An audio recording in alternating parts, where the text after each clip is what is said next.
Welcome back to another new suggestion in ST Bio Life with Life Science. দেখো HS EVS এর কোন টপিকগুলো important থাকছে, যাদের প্রিপারেশন ভালো করে হয়নি তারা এই টপিকগুলো যদি একটু ভালো করে নাও তাহলে সমস্ত বড় প্রশ্ন কিন্তু কমন পেয়ে যাবে। এবার চ্যাপ্টার ওয়াইজ যারা সমস্ত প্রশ্ন দেখতে চাও, একদম এমসিকিউ, এসএকিউ, 8 মার্কের প্রশ্ন সমস্ত কিছুই দেওয়া আছে।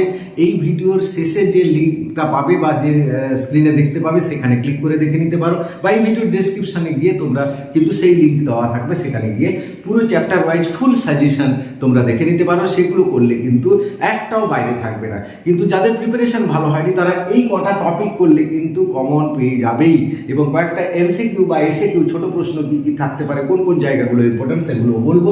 দেখো এই সাজেশনের উপর কিন্তু আর কোনো সাজেশন করা যাবে না, অর্থাৎ এখান থেকে একটাও বাদ দেওয়া যাবে না। এবং যে প্রশ্নগুলো দিচ্ছি প্রত্যেকটা প্রশ্ন তোমরা কিন্তু 6 মার্ক বা 8 মার্কের প্রশ্ন ধরে করবে, অর্থাৎ বড় প্রশ্ন ধরে তোমাদের কিন্তু প্র্যাকটিস করতে হবে। এই টপিকগুলো তোমরা সমস্ত কিছু যে কোনো বই, সাঁতরার পাবলিকেশনের বইতে সমস্ত কিছু পেয়ে যাবে। সেই বইটা তোমরা কিনবে, সাঁতরা পাবলিকেশনের বইটা, যেটা তোমরা কিনেছো বা না কিনে থাকলে কারো কাছ থেকে নিয়ে সেই প্রশ্নের উত্তরগুলো কিন্তু রেডি করে নাও। ওই বইটা কিন্তু খুব ভালো বই। পরিবেশের সাথে জীব বৈচিত্র্যের সম্পর্ক দেখো চ্যাপ্টার 1 থেকে, এটা কিন্তু ভালো করে করবে। প্রাকৃতিক ভারসাম্য রক্ষায় অর্থনৈতিক উন্নয়নের জীব বৈচিত্র্যের ভূমিকা, কিছু কোড দেওয়া আছে, সেই কোডগুলো তোমরা ভিডিওটা দেখবে, স্ক্রিনশট নিয়ে নিলে কিন্তু বুঝতে পারবে না, শর্ট ফর্ম কিছু দেওয়া আছে। 3 নম্বর দেখো পরিবেশ সুরক্ষায় জলাভূমির ভূমিকা, অর্থাৎ জলাভূমি কি, জলাভূমির গুরুত্ব কি, এটা তোমাকে করতে হবে। দূষণ ও জীব বৈচিত্র্যের সম্পর্ক, অর্থাৎ দূষণ কিভাবে জীব বৈচিত্র্যকে কমিয়ে দেয় সেই গুরুত্বটা, সম্পর্কটা তোমাকে লিখতে হবে। চ্যাপ্টার 2 থেকে দেখো পরিবেশ সচেতনতা বাড়াতে শিল্প সংস্থার ভূমিকা, এটা কিন্তু খুব ইম্পর্টেন্ট প্রশ্ন। বসুন্ধরা সম্মেলনের নীতিগুলো, বসুন্ধরা সম্মেলন কবে হয়েছিল, কোথায় হয়েছিল, সেগুলো ভালো করে দেখবে। পরিবেশ ব্যবস্থাপনার সাথে উন্নয়নের কি সম্পর্ক, এটা একটা বড় প্রশ্ন।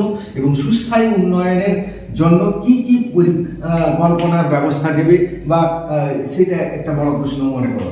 তো 9 দাগে দেখো পরিবেশ সুরক্ষায় গণসচেতনতা ও পরিবেশ আইনের ভূমিকা কি, অর্থাৎ পরিবেশ আইন ও গণসচেতনতার ভূমিকা কোথায়, না পরিবেশ সুরক্ষায়। এই দুটোর উপর 4+4 বা 5+3 কিন্তু প্রশ্নটা থাকতে পারে। পরবর্তী প্রশ্ন দেখো চ্যাপ্টার 3 থেকে বর্তমান ও ভবিষ্যৎ জীবনযাত্রার মান উন্নয়নে সুস্থায়ী উন্নয়নের ভূমিকা। দুটো জায়গায় তোমাকে গুরুত্ব দিতে হবে, বর্তমান এবং ভবিষ্যৎ জীবনযাত্রা। হ্যাঁ, এটা কিন্তু ভালো করে সাঁতরা বই দেওয়া আছে, তোমরা সেটা করবে। সুস্থায়ী উন্নয়ন ও সুস্থায়ী সমাজের সম্পর্ক, এটা কিন্তু 8 নম্বরের প্রশ্ন। দুটো প্রশ্ন পাঠ করে দুটো প্যারাগ্রাফে লিখবে, এবং পয়েন্ট ওয়াইজ বা সুন্দর করে হেডিং দিয়ে লিখবে, যাতে করে তোমরা 4 পেয়ে যাও। দুটো, এটা 4, এটা 4, 4 করে পেয়ে যাও। সুস্থায়ী উন্নয়নের লক্ষ্যগুলি কি কি, এটা একটা 8 নম্বরের প্রশ্ন। সুস্থায়ী উন্নয়নকে বাস্তবায়িত করার পদক্ষেপগুলো কি কি নেবে, এটা 6 নম্বরের হতে পারে বা 8 নম্বরের হতে পারে। এবার দেখো পরের 3rd চ্যাপ্টার থেকে কৃষি রসায়নের প্রভাব, খুব ইম্পর্টেন্ট এবারে, অর্থাৎ পরিবেশের উপর কৃষি রসায়নের কি প্রভাব রয়েছে, অর্থাৎ কৃষিকাজে যে সকল রাসায়নিক পদার্থগুলো, পেস্টিসাইড, রাসায়নিক সার ব্যবহার করা হয় তার কি প্রভাব রয়েছে, সেগুলো আলাদা আলাদা করে পয়েন্ট করে হেডিং করে সুন্দর করে নোটসটা বানাবে, তারপরে লিখবে। মাটির গুরুত্ব কি কি, অর্থাৎ ফসল উৎপাদনে বা যাকে সুস্থায়ী কৃষিতে মাটির গুরুত্ব কি, এরকম একটা প্রশ্ন কিন্তু 8 নাম্বার বা 6 নাম্বারে থাকতে পারে।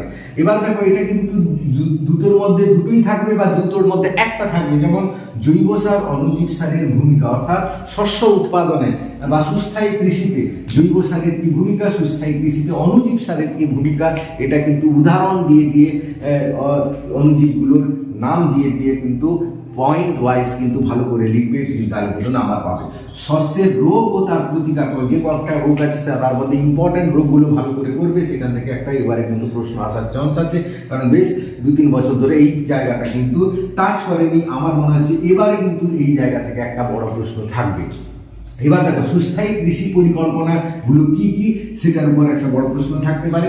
এবার এই কটা প্রশ্ন 4টে চ্যাপ্টার থেকে এই কটা প্রশ্ন করলে তোমরা কিন্তু সবগুলো বড় প্রশ্ন কমন পেয়ে যাবে। এবার দেখো যে অ্যাব্রিভিয়েশনগুলো থাকে, অর্থাৎ ফুল ফর্ম লিখতে পারে, এইগুলো কয়েকটা করলেই হবে। WCED, NCEP, ICAR, CDM, EIA, MABP, EA, EPA, আর একটা WWF, এই কটা করলে এর মধ্যে কিন্তু দুটো কিংবা তিনটে ফুল ফর্ম থাকে, সেগুলো কিন্তু তোমরা কমন পেয়ে যাবে। এই ফুল ফর্মগুলো কি হবে আমার নেক্সট ভিডিও যেটাতে বলছিলাম ফুল সাজেশন দেওয়া আছে, তার উত্তরও কিন্তু সেখানে এমসিকিউর উত্তর সমস্ত কিন্তু দেওয়া আছে। এবার কয়েকটা দেখো, কয়েকটা চুক্তি, কয়েকটা আন্দোলন, এগুলো নিয়ে প্রশ্ন আছে। কয়েকটা সম্মেলন কত সালে হয়েছিল, কোথায় হয়েছিল, সেগুলো নিয়ে প্রশ্ন আছে। যেমন বসুন্ধরা সম্মেলন কোথায় হয়েছিল, কবে হয়েছিল, মন্ট্রিল চুক্তি কত সালে হয়েছিল, চেরনোবিল চুক্তি কত, পারমাণবিক দুর্ঘটনা কত সালে হয়েছিল, কোথায় হয়েছিল।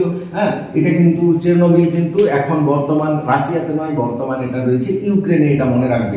এবার স্টকহোম সম্মেলন কত সালে কোথায় হয়েছিল, কি হয়েছিল, তার মানে মূল বিষয় কি ছিল সেই সম্মেলনের, কিয়োটো প্রোটোকলের মূল বিষয় কি ছিল, কত সালে হয়েছিল, কোথায় হয়েছিল।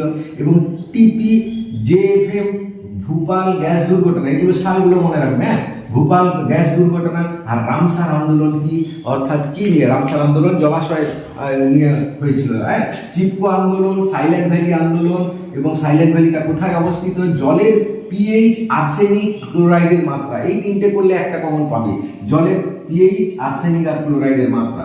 এবার দেখো পক্ষী, স্তন্যপায়ী, উভচরের সংখ্যা ভারতবর্ষে কত, পক্ষীর সংখ্যা ভারতবর্ষে কত, উভচরের সংখ্যা কত, এবং স্তন্যপায়ীর সংখ্যা কত, এই সংখ্যাগুলো থেকে একটা প্রশ্ন আছে। তাই এইগুলো করলে কিন্তু তোমরা অনেকগুলো এমসিকিউ এবং সমস্ত বড় প্রশ্ন কমন পেয়ে যাবে।